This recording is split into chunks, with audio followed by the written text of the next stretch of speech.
E aí, bora falar sobre os pilares da programação em C? Mas não tô falando só de sintaxe, não. A gente vai mergulhar nos blocos que de fato dão vida a um programa, aqueles que permitem que ele tome decisões, repita tarefas e, claro, se organize. Basicamente, como é que a gente dá um cérebro para o nosso código? Tá, então a pergunta de US$ 1 milhão é: como é que um programa pensa de verdade? Sabe? Como ele deixa de ser só uma lista de ordens para se tornar algo inteligente, que reage ao que acontece? A mágica não está num comando só, mas sim em como a gente combina algumas estruturas bem específicas. E a resposta está bem aqui. É simples, na verdade. Um programa fica inteligente quando ele domina 3 coisas. Primeiro, decidir o que fazer. Segundo, repetir uma tarefa várias vezes. E terceiro, se organizar em pedaços lógicos. Vamos dar uma olhada em cada um desses, digamos, superpoderes do código. Bom, vamos começar pelo primeiro superpoder, a tomada de decisão. É aqui que entra a tal da lógica condicional. É a habilidade do programa de olhar para uma situação e escolher um caminho, sabe? É o primeiríssimo passo para ter um código que não seja só estático. E a ferramenta mais básica para isso é o famoso if-else. Pensa nele como uma encruzilhada no código. Se uma condição for verdade, sei lá, a bateria está baixa, o programa vai por um caminho. Se não for, o else é a placa que aponta para outra direção. Simples, né? Mas, cara, isso é a base de tudo. Ah, mas e se tiver mais de 2 opções? Boa pergunta! Aí entra o if-else-if. Olha só esse exemplo de classificar a força de um sinal, o tal do RSSI.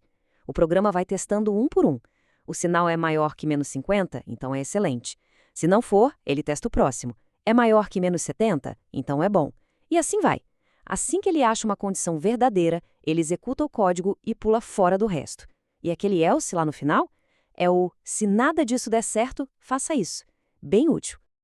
Agora, uma dica de ouro, principalmente para quem está começando. Cuidado, mas muito cuidado com isso aqui.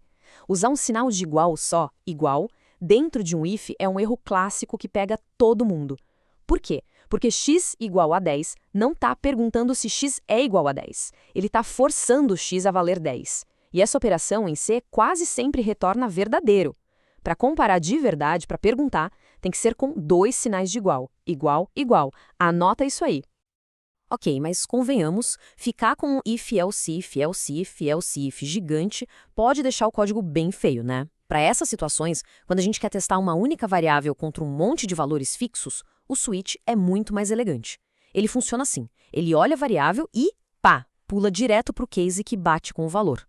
O break é super importante para ele sair dali depois, e o default é o nosso plano B, tipo o else. Beleza. Já sabemos como decidir. Agora vamos para o nosso segundo pilar, a arte da repetição. São os laços, os famosos loops. É o que dá para o programa a paciência de Jó para fazer a mesma coisa de novo e de novo, seja para processar uma lista de dados ou ficar ali esperando alguma coisa acontecer. O while é o mais direto ao ponto.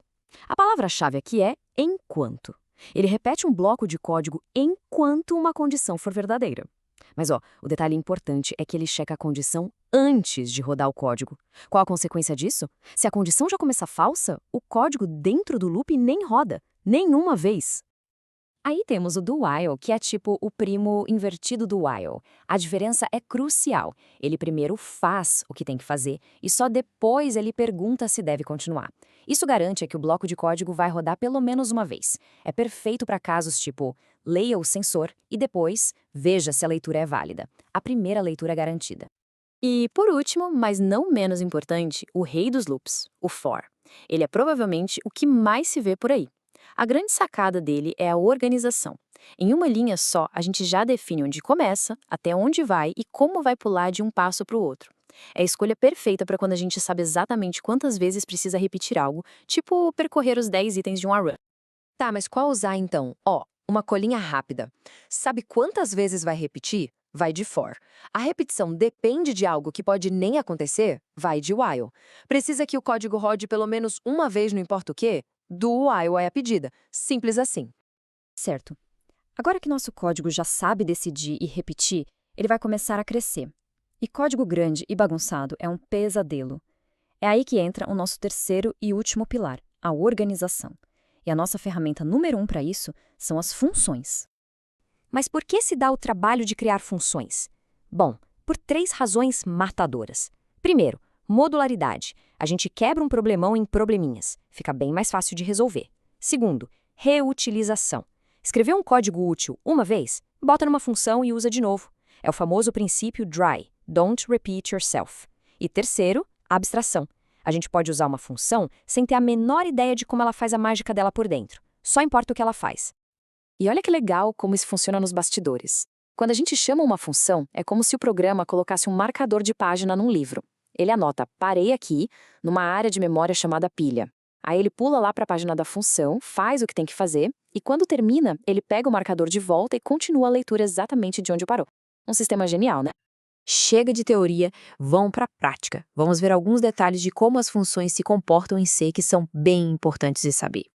Um conceito-chave em C é a passagem por valor. Imagina que, ao invés de entregar um documento original para alguém, a gente entrega uma cópia Xerox. É isso que C faz com as variáveis. A função recebe uma cópia, não a original.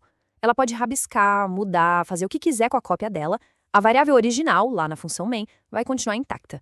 Como no exemplo, valor continua sendo 34, mesmo que a cópia n tenha virado 44. Outra coisa de C é o compilador lê o código de cima para baixo. Então, ele precisa saber que uma função existe antes da gente tentar usar ela. É para isso que serve o protótipo. Pensa no protótipo como um item no sumário de um livro. Ele fica lá no começo e avisa para o compilador. Olha, vai ter uma função com esse nome que recebe isso e devolve aquilo, tá? Fique esperto. Isso ajuda a gente a organizar o código, colocando a função main principal logo de cara. Vamos juntar as peças com um exemplo prático. Imagina uma função chamada calcular_PR, que mede a taxa de sucesso de pacotes numa rede. A nossa função main não quer nem saber da fórmula maluca que faz esse cálculo. Ela só quer fazer o seguinte: toma aqui os pacotes enviados e os recebidos. Me dá o resultado. Essa é a beleza da coisa. A complexidade fica escondidinha lá dentro da função. Isso é modularidade pura. E a boa notícia é que a gente não precisa reinventar a roda toda vez. A linguagem C já vem com uma biblioteca padrão gigantesca. É tipo uma caixa de ferramentas cheia de funções prontas para usar. É só a gente incluir uns arquivos, os tais cabeçalhos, e pronto. Quer mostrar algo na tela? Inclui o estéreo.h e usa o printf. Precisa de matemática pesada, tipo raiz quadrada? Puxa o math.h e usa o sqrt. Gerar um número aleatório? stdlib.h com o rand. Trabalhar com texto? string.h e stringlen. Tem ferramenta para quase tudo. Ah, e falando em stringlen, uma confusão bem comum é entre sizeof e stringlen.